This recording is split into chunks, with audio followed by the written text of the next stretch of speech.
खाना छोड़ देना व्रत नहीं है,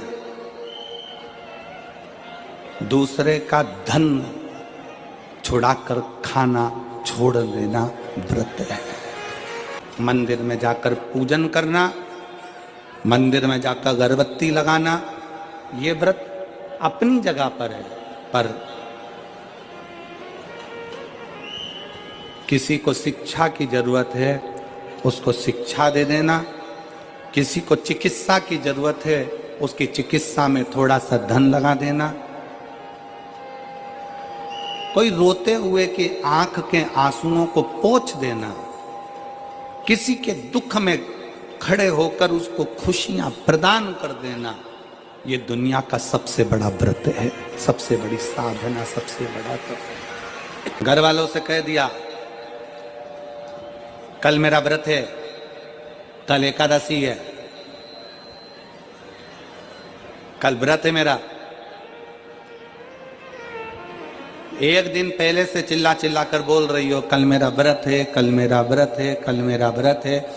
दूसरे दिन व्रत चालू हुआ और व्रत चालू होने पर सुबह से कुछ बनाया, खाया, क्या करा भगवान जाने, जो कुछ भी करा, केवल व्रत वाले दिन अन्न नहीं खाया, बाकी का जो खाने वाली चीज थी वो सब निपटाया। अब कोई आपसे पूछे कि आपने सवेरे भी फलाहार करा, दोपहर में तुमने फल खाया, शाम को सोते समय तुमने फलाहार करा, तुम फल खाए, इतना तुमने जो खाया उतने में तुमने भगवान का गुणगान कितना गाया, तुम भगवान का भजन कितना करा, तुमने भगवत नाम स्मरण कितना किया,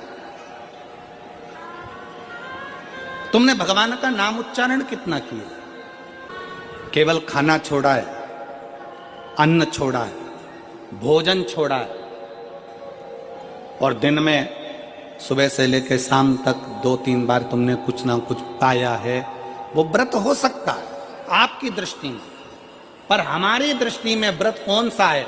शिव महापुराण की कथा कहती है कि सुबेरे आपका व्रत चालू हुआ, दूसरे दिन ब्रह्म मुहूर्त तक जो आपका व्रत आपने रखा है, भगवान का जो व्रत कर रहे हो, उस व्रत में एक बात अपने अंदर उतार कर रखो कि इस दिन मैं अपने मोबाइल का त्याग करती हूँ, पूरे दिन मैं मैसेज नहीं पढ़ूंगी, मैं देखूंगी नहीं, मैं अपशब्द नहीं कहूंगी, मैं जानूंगी नहीं। दूसरा, आज के दिन मेरा व्रत है, आज 1 महीने में, 15 दिन में, 2 दिन में, 20 दिन में मैंने अगर किसी से भी अपशब्द कहा होगा, आड़ा टेढ़ा कहा होगा, तो सबसे पहले आज व्रत वाले दिन मैं उसको सॉरी कहूंगी, क्षमा मांगूंगी और अपने हृदय से लगाने का प्रयास करूंगी। व्रत है, व्रत का तीसरा अंश, आज मेरा व्रत है, मैं आज के दिन किसी को भी अपशब्द नहीं बोलूंगी, किसी के लिए आड़ा तड़ा नहीं बोलूंगा, आज जितना बन सकेगा मैं सात्विक जीवन जीऊंगा। चौथा, आज मेरा व्रत है, आज के दिन मैं झूठ नहीं बोलूंगी, ना झूठ बोलूंगा सुबह से लेकर शाम तक। और 5वां, आज व्रत वाला दिन है, जितना फलाहार मैं करूंगी उसका पैसा जोड़ूंगी कि 15 रुपए का मैंने साबूदाना खाया, 10 रुपए का बटाटा खाया, ये खाया, वो खाया, सारा हिसाब लगाकर 55, 60, 70 रुपए जितने होते हैं उसमें से एक अंश निकालकर मैं उसका एक भाग किसी गौशाला में जाकर गाय को चारा जरूर दूंगा। भीष्म पितामह एकादशी का व्रत करते थे। भगवान कृष्ण ने अर्जुन से कहा बाण छोड़, बाणों की सैया पर भीष्म पितामह पड़े। विचार करिए,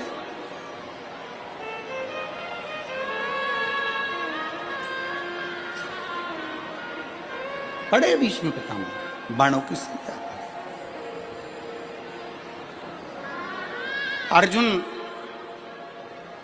बाण छोड़ता है। बाण छोड़ने से पहले अर्जुन के मन में संशय उत्पन्न हुआ।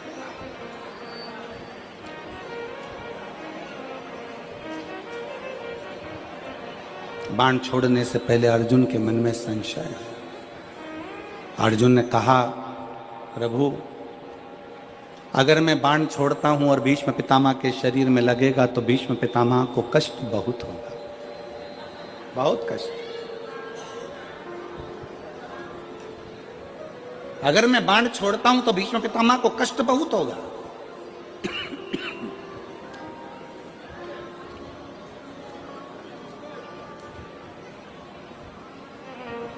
भगवान कृष्ण बोलते हैं, भगवान कृष्ण ने कहा, अर्जुन तुम्हारा काम है बाण छोड़ना। दुनिया के लोगों को लगेगा कि अर्जुन ने बाण छोड़े हैं और भीष्म पितामह के शरीर पर बाण लगे हैं और बाणों की सैया पर भीष्म पितामह पड़े हैं। पर अर्जुन, सत्यता तो ये है कि भीष्म पितामह ने एकादशी का व्रत किया हुआ है। 26 एकादशी भीष्म पितामह ने करी है। उन एकादशी पर भीष्म पितामह एक काम करते थे, उस एकादशी के दिन भीष्म पितामह कहीं नहीं जाते थे। गौ माता के पास रहकर गाय को चारा देकर, गाय की सेवा कर कर, गाय की पूजन कर कर, गौ माता की आराधना कर कर भीष्म पितामह अपना एकादशी का व्रत करते थे।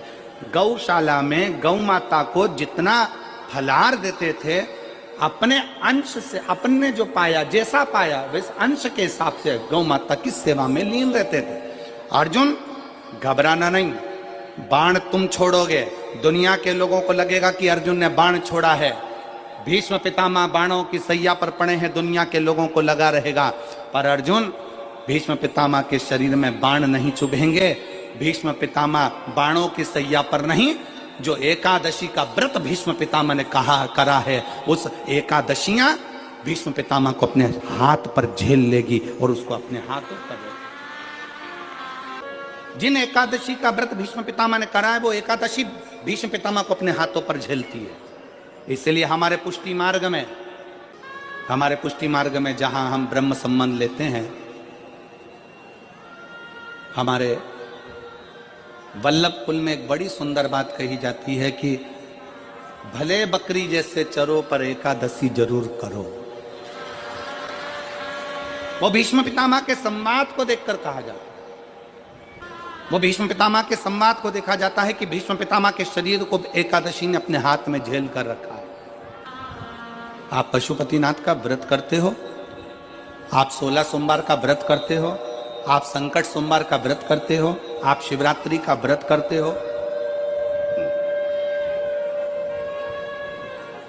आप सोमवार की अष्टमी का व्रत करते हो। उन व्रतों में सारे व्रत करो, मना नहीं है, पर उस व्रत में अपना पूर्ण समर्पण परमात्मा के प्रति रखो। शिव महापुराण की कथा कहती है, भगवान शंकर का चरित्र कहता है, शिव तत्व कहता है। आप केदारनाथ जी जाइए, आप सोमनाथ जी जाइए, आप मल्लिकार्जुन जाइए, आप महाकालेश्वर जाइए, ये सब आपका जहां मन करे वहां जाओ। पर शिव महापुराण की कथा कहती है, भगवान शंकर का चरित्र कहता है, शिव तत्व कहता है, भगवान शंकर की कथा कहती है, सबसे पहले आप कहीं जाओ ना जाओ, सबसे पहले अपने घर के नज़दीक में जो शंकर का शिवालय है, अपने घर के नज़दीक में जो शिव जी का मंदिर है, अपने घर के नज़दीक में जो शंकर का मंदिर है, उस शिव मंदिर में जाने का एक नियम बना। शिव कथा कहती है कि हम केदारनाथ जी जा रहे हैं, हम अमरनाथ जी जा रहे हैं, हम उज्जैनी जा रहे हैं, हम काशी जा रहे हैं, हम सोमनाथ, हम नागेश्वर, हम मल्लिकार्जुन, हम ओमकारेश्वर, हम बहुत दूर दूर महादेव को राजी करने के लिए, उनको रिझाने के लिए जा रहे हैं। जाओ, मना नहीं। पर शिव पुराण कहती है, सबसे पहले अपने घर के पास में जो शंकर जी का मंदिर है, अपने घर के पास में जो शिवालय है, उस शिवालय में जाकर एक लोटा जल चढ़ाने का नियम बना लो। फिर मेरे 12 ज्योतिर्लिंग आपको अपने आप खींच कर बुला लो। जब आप अपने नज़दीक के मंदिर में जाने का एक नियम निश्चित करोगे, तब भगवान शिव खुद कृपा करेंगे, भगवान शंकर खुद करुणा करेंगे, भगवान शंकर खुद दया करेंगे। और ऐसी कृपा, ऐसी करुणा, ऐसी दया शिव करेंगे कि वो आपका हाथ पकड़कर स्वयं केदारनाथ तक, अमरनाथ तक, सोमनाथ तक, द्वारकानाथ तक, मल्लिकार्जुन तक, नागेश्वर तक वो स्वयं खींच कर बुला लेंगे। पर पहले आपको स्वयं नियम बनाना पड़ेगा, पहले आपको स्वयं एक नियम धारण करना पड़ेगा मंदिर में जाने का, भगवान की भक्ति करने का, भगवान का भजन करने का। तो हमारे नियम को पूर्ण करने की जवाबदारी स्वयं देवाधिदेव महादेव की हो जाती है। हमारे नियम को पूर्ण करने का एक जवाबदारी भगवान शंकर की हो जाती है, शिव की होती है। शंकर का सच्चा जो भक्त होता है वो शंकर को खोजता नहीं है, शंकर भगवान को ढूंढता नहीं है। शंकर का सच्चा भक्त शिव को नहीं खोजता, शिव में खो जाता है। और जो शंकर में खो जाता है, जो भगवान शंकर की अविरल भक्ति में खो गया, शिव उसको ढूंढने के लिए निकल गया, शिव उसको ढूंढने के लिए निकल गया। हमें शंकर भगवान को खोजना नहीं है, हमें शंकर भगवान को ढूंढना नहीं है। आप तो शंकर भगवान की भक्ति में, शंकर भगवान की कथा में, शंकर भगवान के स्मरण में, शंकर भगवान की अविरल भक्ति में, शंकर भगवान के स्मरण में, शिव नाम में, श्री शिवाय नमस्तुभ्यम में, पंचाक्षर मंत्र नमः शिवाय में, षडाक्षर मंत्र ओम नमः शिवाय में आप शिव भक्ति में खो जाओ। और यदि शिव भक्ति में आप खो गए,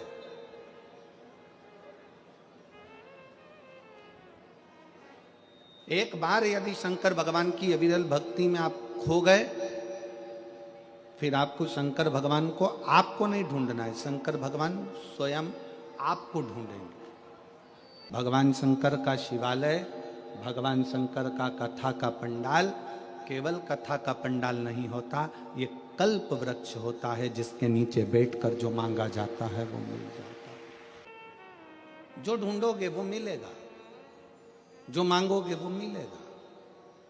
तुम जितना जितना भगवान को खोजोगे, भगवान मिलने वाला नहीं है। तुम रुका जी कहते हैं, नारद जी एकांत में बैठो और बैठकर भगवान शंकर की अविरल भक्ति को धारण करो, शिव तत्व को धारण करो, नारायण तत्व को धारण करो। तुम एकांत में बैठकर भगवान की भक्ति करिए, एकांत में बैठकर भगवान का भजन करिए, एकांत में बैठकर भगवान को पुकारना प्रारंभ करिए, वो मिलेगा।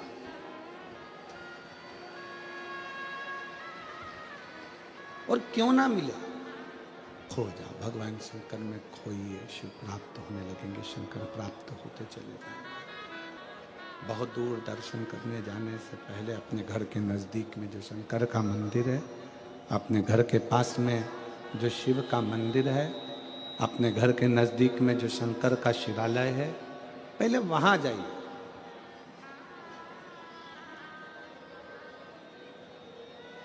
जब हम अपने घर के नज़दीक में शंकर के शिवालय में एक लोटा जल समर्पित करने के लिए जाएंगे, भगवान शंकर के मंदिर में पहुंचेंगे, तो स्वयं शिव करुणा कर कर अपने करीब में तुम्हें लाते चले जाएंगे।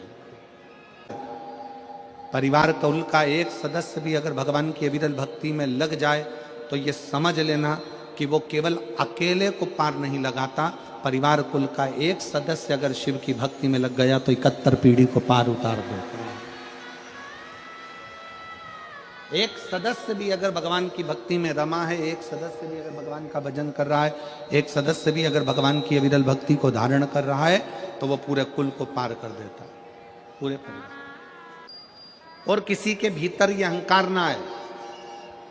आप जितने लोग कथा श्रवण कर रहे हैं, जितने लोग कथा में पहुंचे हैं, आप जहां बैठकर कथा का रसतत्व ग्रहण कर रहे हो, आप जहां बैठकर कथा सुन रहे हो, आपके अंदर ये अभिमतता नहीं आना चाहिए कि मैं भगवान की कथा को सुनने के लिए बैठी हूं या मैं भगवान की कथा श्रवण कर रही हूं। नहीं, बगीचे में बहुत सारे फूल होते हैं, एक फूल बगीचे में से तोड़ा जाता है, वो कौन सा फूल तोड़ा जाता है? जो बड़ा सुंदर लगता है। उसी तरह पूरे परिवार में अगर आप अकेले भगवान शंकर की भक्ति में लगे हो तो भगवान को धन्यवाद देना कि भगवान ने उस बगीचे में से हमको चुना है।